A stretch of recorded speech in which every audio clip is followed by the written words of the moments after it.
Keir Starmer wants to ban under-16s from social media, but teenagers already know the loopholes. Labour's under-16 social media ban won't stop teenagers. It will just push them underground. The UK government has announced plans to ban social media access for under-16s, with legislation expected later this year and enforcement beginning in 2027. The proposal would cover major platforms including X, TikTok, Instagram, Facebook, Snapchat, and YouTube, alongside wider restrictions on gaming and online communication features. For supporters, it is a child protection measure. For critics, it is something else entirely. A huge expansion of state control over the internet. The enforcement problem nobody wants to talk about. The first question is simple. How exactly do you enforce it? The government has not yet fully explained how platforms will verify age at scale, but proposals discussed publicly include age estimation technology, identification checks, biometric verification, and other forms of digital identity validation. None of these systems are free. Someone has to build them. Someone has to maintain them. Someone has to handle appeals, mistakes, fraud attempts, and privacy complaints. The likely reality is that the cost will ultimately be carried by technology companies, advertisers, users, or taxpayers, and history suggests that when governments attempt to regulate the internet, compliance costs rarely stay small. The deeper question is whether Britain is creating a massive verification infrastructure for a problem that determined teenagers will simply root around. Teenagers have never been good at following digital restrictions. Labour may succeed in banning social media accounts. That does not mean it will succeed in banning social media use. Teenagers already use VPNs. They already create secondary accounts. They already borrow devices.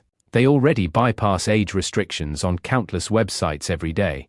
Even government sources have reportedly acknowledged that some young people will find ways around any future ban. The internet is not a physical nightclub where security can check identification at the door. It is a global network.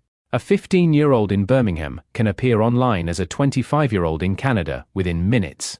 That is why critics argue the policy risks becoming more symbolic than practical. The law may change. Behavior may not.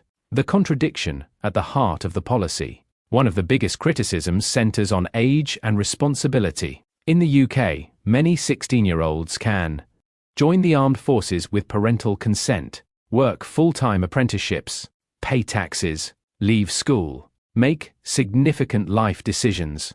Yet under Labour's proposal, they could simultaneously be deemed too young to use social media platforms. To many critics, that contradiction is difficult to explain. If a teenager is considered mature enough to begin military service, why are they considered incapable of reading posts on X? The government would argue that military service involves supervision, training, and structure. Opponents argue that the logic still feels inconsistent. The state appears willing to trust young people with some responsibilities while removing access to one of the most important communication tools of modern life. The political optics are impossible to ignore. The timing has raised questions. Keir Starmer has faced growing political pressure in recent months, with reports suggesting concerns about leadership challenges and internal Labour tensions.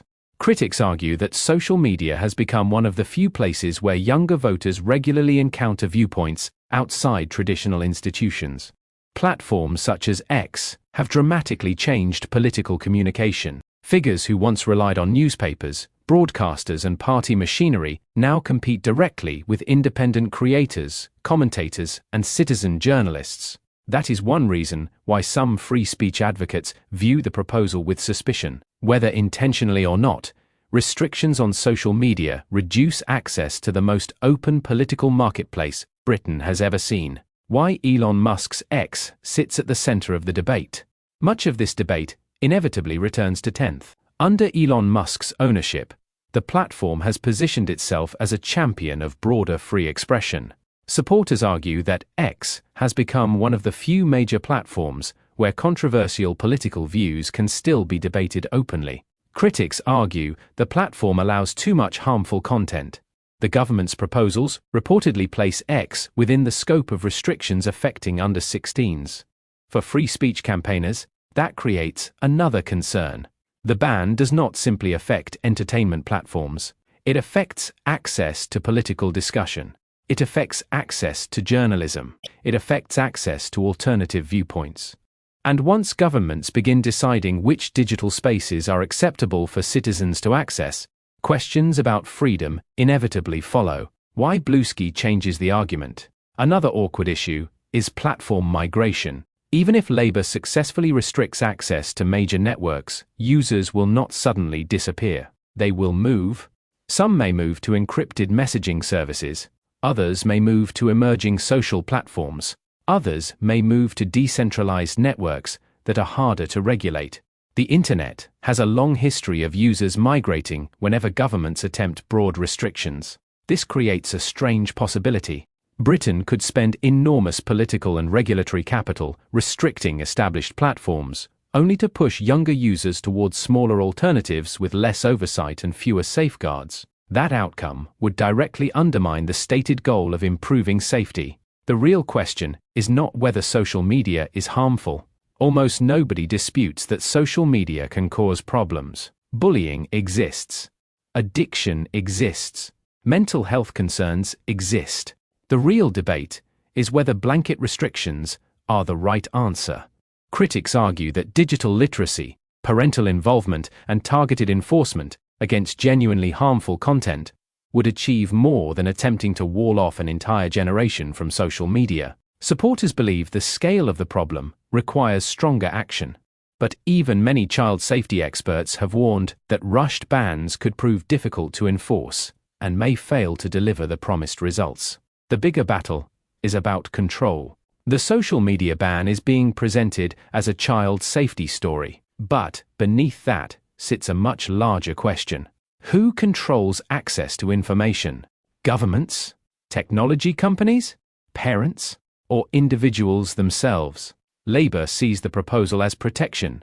Its critics see it as paternalism.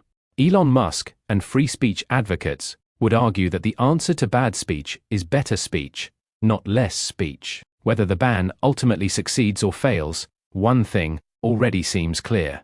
Britain is no longer arguing about social media.